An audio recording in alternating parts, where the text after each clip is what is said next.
Hello, friends. Today we are going to discuss from the book Moments, Chapter 10, the short story The Beggar by Anton Chekhov. My name is Dr. Amit Ranjan and I work with RIE Bhubaneswar. So let us start. So The Beggar by Anton Chekhov. Anton Chekhov, as you can see, 1860 to 1904, died very young, just at the age of 44. But great people do great things even at young age. So he's one of the most prolific playwrights and short story writer that the world has known. Despite the fact that he wrote in Russian, he's one of the most famous playwrights and short story tellers, even in the English language. He's been translated variously into many languages, including various Indian languages as well. All right, so the issue of beggar is something that we encounter, all of us, all the time, in front of religious places, on the roads, street lights. It's something that perplexes us, that moves us, that makes us sad. And Anton Chekhov has presented a different viewpoint about it. We'll also discuss other views by and by as we proceed with this chapter. So, I'd like to begin with an anecdote about myself. I also befriended a beggar in my life, very much like the protagonist Sergei of this story. And so, this man's name was Ivan Dyer, and it's very interesting that in India you would see a beggar who speaks English, and that is what perplexed me. He called me from behind, saying, "I'm a beggar, not a hustler," and I was surprised. Very few people use the word hustler in this country. So I befriended him, helped him, tried to reform him, but unlike the story that we are going to do, I wasn't quite able to. This is also Ivan Dyer's picture. Pictures have been taken by photographer Arijit Sen. So let's look at these words that are used for beggar. So there are various words in our regional languages as well, and in English as well. So there's beggar, hustler, destitute, mendicant, tramp, various words with different kinds of meanings. And we should understand the nuances, the differences between words. We should be sensitive to language. So we'll go through all these synonyms and see what they mean and what a beggar actually is. So a beggar, as we understand it, is somebody who does not have the means to subsist, the means to live, and therefore they ask for alms. The origins of the idea of beggary, whether in European culture or in Indian culture, is religious, as you also know well, that there were Bodh bhikshus or Jain bhikshus or even Hindu bhikshus. So these are religious in that they are dedicated to the service of God and they do not have a means of livelihood, therefore they ask for money. That is one connotation. And the other connotation is where a person becomes extremely poor, does not have a means to subsist. So the word beggar itself, it has its origins in a proper noun. So proper noun is a name. So Father Begwin was a monk in one of the churches in Europe, and he started a movement whereby the female monks started asking for alms to be able to spend time in prayer rather than worry about their livelihood. This died out, and then the male monks took up this order, and so it's very interesting that it comes from a person's name. Think about it. Do you know other words that have origins in proper nouns? I'll give you an example. The word juggernaut, if you have heard it, Juggernaut, juggernaut. The word juggernaut means something that is heavy, difficult to move, like bureaucracy or any project that is garangutan, that is humongous. That word comes from nothing but Jagannath, Lord Jagannath of Puri. So the English could not pronounce the word Jagannath, so they made it Juggernaut. And it directly pertains to the Rath Yatra, which just concluded yesterday, because the Rath has to be moved by thousands and lakhs of people. And similarly, juggernaut means anything which is difficult to move, which requires humongous effort. So that's a fun fact. Hustler is a word which could mean a thief, a drug peddler, or the new interpretations of it, street musicians who sing on the street, play an instrument on the street, and people would come and give money in appreciation of their art. So you see there are such wildly varying meanings of the same word, but they all have their origin in the same idea of transaction. Destitute. Destitute is somebody who's reduced to bare minimum, who just does not have any means to live, who does not even cannot afford to eat. Mendicant is an interesting word, which also means a beggar.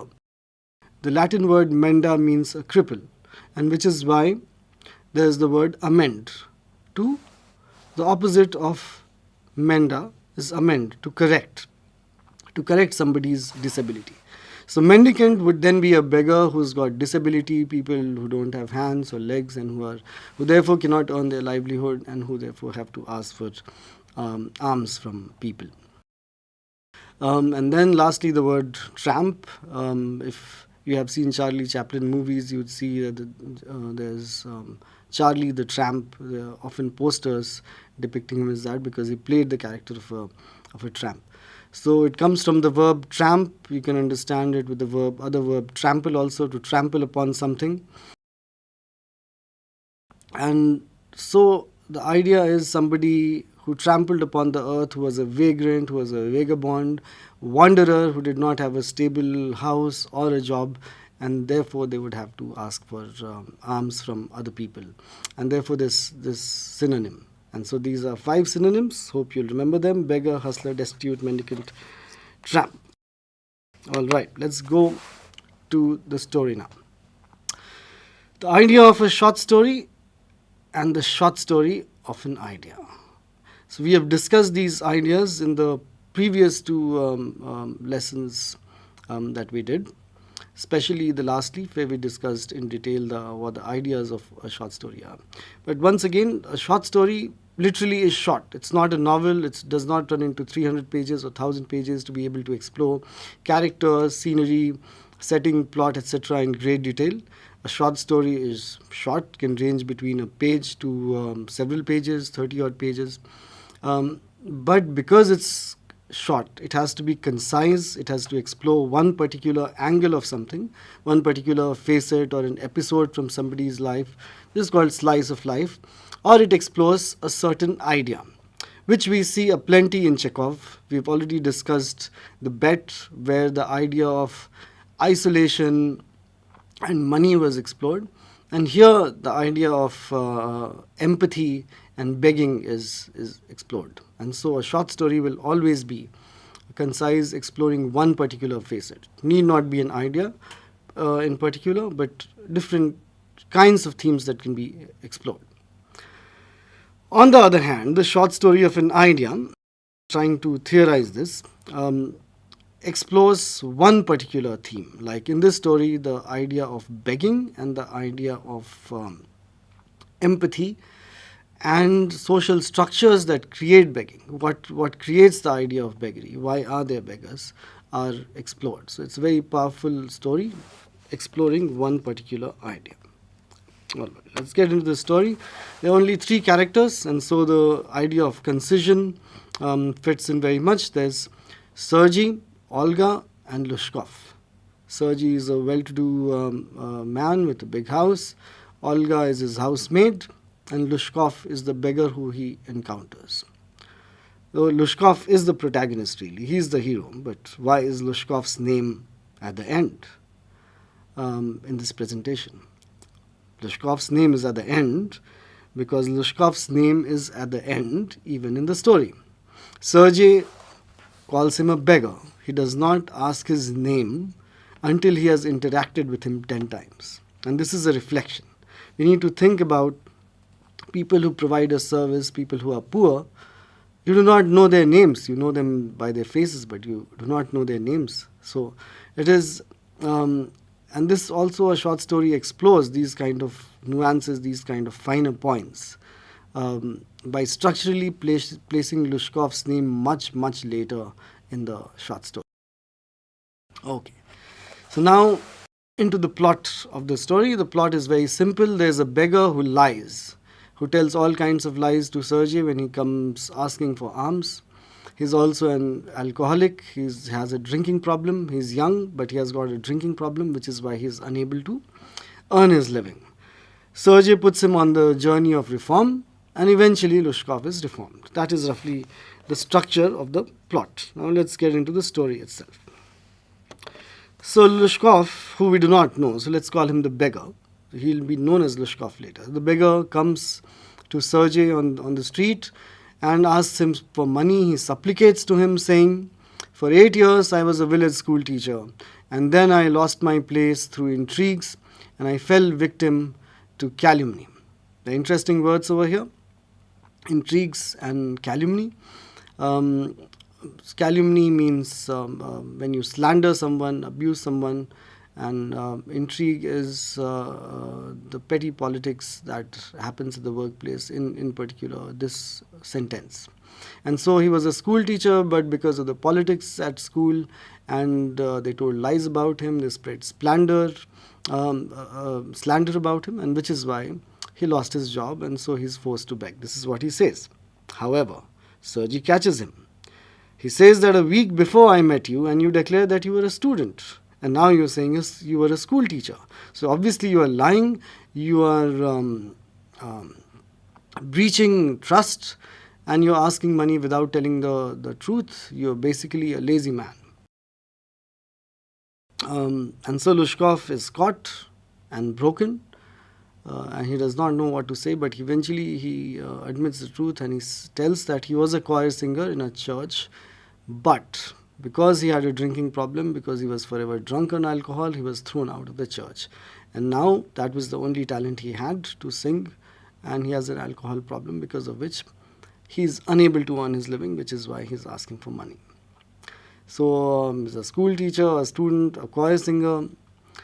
Sergei takes him home and gives him wood to cut. But this man, even though he's young, is so degenerated with his alcoholism that he would not be able to cut wood. He almost starts crying, but because of shame of having been caught telling lie, and pride, being a former singer, and also the pride of saying that he would work for his livelihood, he agrees to it and sits all day, and eventually the wood is cut and brought to Sergei, who thinks he's achieved the process of reform on day one. And so he's called whenever there's need to cut the wood once in a month. And Olga, the housemaid, takes him to the barn where he cuts the wood, and he gets a few rubles, 20 rubles. So kopecks. He gets 24 kopecks. So the relation between ruble and kopek is the same between rupee and paisa. 100 paisa make 1 rupee, 100 kopecks make 1 ruble in the Russian system. So thereafter, when the wood is cut a few times, and there's no more wood to cut, Sergei gives him other jobs like shoveling snow. So of course Russia is a very cold place, snows there all time, so you have to shovel with the snow. Cleaning dust, cleaning up the house, and then eventually gives him the job to copy a letter. Of course, there were no photocopiers or scanners in the 1890s, and the method to copy was to copy by hand. And so you see, there's a very interesting shift in the kind of jobs that the beggar does. He starts the wood cutter, and then shoveler, dust cleaner, to copier. So the physical labor is reducing with time as the trust of Sergei grows more and more, and he's being given lighter job, lighter physical labor, and eventually mental labor in terms of copying minimal physical labor. And this also structurally shows how mental labor is valued much more in our societies than physical labor, which is a point to think about as to why is it so. As for the beggar himself, wood cutting was the most difficult job to do, and eventually he also gets more money than he was getting as a woodcutter. So these are finer points which we must keep thinking about while discussing the story. Now, after he copies the letter for Sergei, uh, Lushkov vanishes, and this is the point when Sergei also asks him his name, and he says it's Lushkov. Lushkov vanishes and does not come back for a long time, and eventually Sergei finds him a couple of years later in front of a theater. They both have come to see a play, and Sergei is surprised. He immediately recognizes Lushkov, and he is surprised to see that a beggar has come to watch a play at the theater. And he asks him how he's doing, and he says he's doing very fine. He's got a nice job. He gets 30 rubles a month, which is quite a lot in the 1890s, sufficient to live a decent life. And so Sergei is very proud of himself, and he thinks to himself that he did a great job by pushing this beggar, putting him on the path of reform, and now he's reformed. And so Sergei says, I quote, and this is on your screen as well, I gave you a push along the right path, you know. Do you remember what a roasting I gave you, eh? I nearly had you sinking in the ground at my feet that day. Thank you, old man, for not forgetting my words. And so Sergei is proud of himself, and he says as much, that if I had not given you that rappings, the word here used is roasting, which is an informal slang word which means scolding, still used. I nearly had you sinking into the ground at the feet that day. And so he's telling the truth that he was weak, drunk, and was not quite capable of chopping the wood, and so he was almost at his feet on the day that they met. And eventually he says, thank you, old man, for not forgetting my words. So what Sergei is thinking about is more about the words that he said and his role in reforming the beggar than the reform of the beggar itself. So there is some vanity in all of us, where we tend to think of ourselves as the centerpiece of the story. So here comes the twist in the tale. Anton Chekhov is very famous for the twist in the tale, which is that the end that you expect is not the end that is of a short story, as we discussed in the case of the bet last time. So I'll quickly summarize the plot of the bet, and then we'll compare it with this very quickly as well. So in the bet, there's a bet between a rich middle-aged banker and a young man about staying in isolation and confinement. The young man accepts the challenge to live for 20 years inside a little room, and if he runs away even one day before 20 years, he would not get the money that has been promised by the rich man.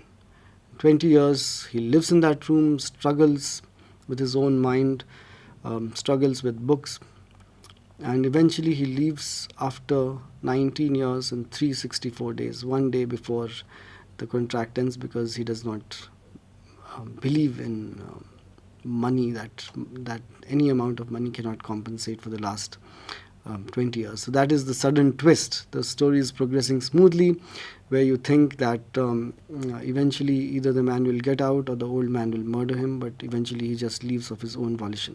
So this is the kind of twist in the tale that Chekhov provides. What happens here then? Lushkov says, in reply to Sergei saying that I put you on the path to reform and you should remember that day, Lushkov says, you spoke finely then, and I shall be indebted to you to my dying day. But strictly speaking, it was your cook, Olga, who saved me. This is the twist in the tale, that you do not get the expected ending. The housemaid, who does not seem to have much of a role in the story, except that she tells Lushkov what to do, suddenly becomes the heroine of the story. It was Olga who saved me. He goes on to say, I cannot tell you how much misery she suffered, how many tears she shed for my sake, but the chief thing was she used to chop the wood for me. And so suddenly the story has entirely changed. This young man drunken, alcoholic young man did not chop the wood. He was not capable of it. He was too degenerated by alcohol to do it. And so this housemaid, she felt miserable at the misery of a fellow poor man. She cursed him, she abused him, she said he'll die, that he does not deserve to live. But all this was out of concern and love, and eventually, after cursing him, she would go and chop the wood for him. So the deep empathy she had for a fellow sufferer, for a fellow poor man, is what reformed him. That he could not take the suffering of that woman and her concern, her deep empathy, her concern for him, moved him so much that he got reformed and he stopped drinking or started drinking less. That is not mentioned over here, but he became capable of work. It is her kindness, her generosity, her selfless help to him, her selfless devotion to the cause of helping a poor man is what reformed him. It made him realize, it made him feel guilty, and he slowly reformed himself because he saw that somebody else is so self-sacrificing. Why couldn't he take a few steps? And so this is the point of the story. This is what we need to think about this story. That it is not merely by throwing coins at somebody that you can reform them, which is what Sergi was doing.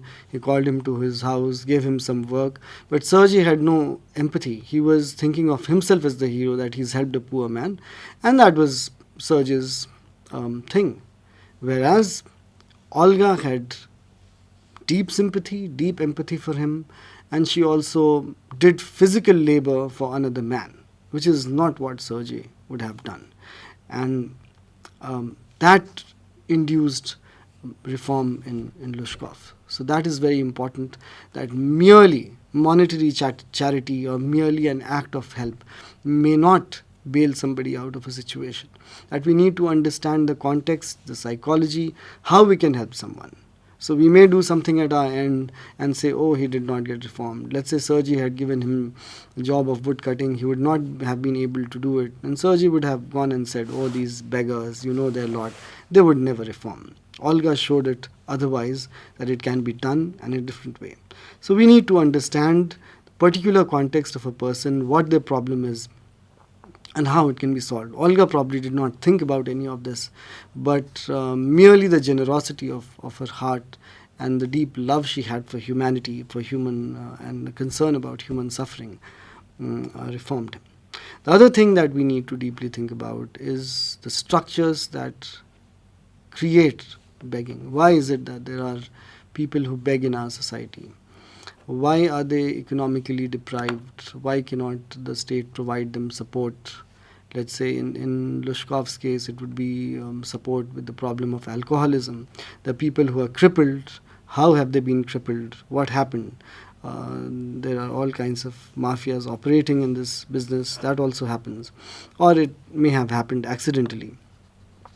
But are those issues addressed, or do we just see a beggar at a street corner or at a red light or a traffic light, and we just get used to it, we ignore it, we do not think about it? These are points to really ponder about the structures of our society, and that it needs to be reformed with individual efforts as well as with policy efforts from above.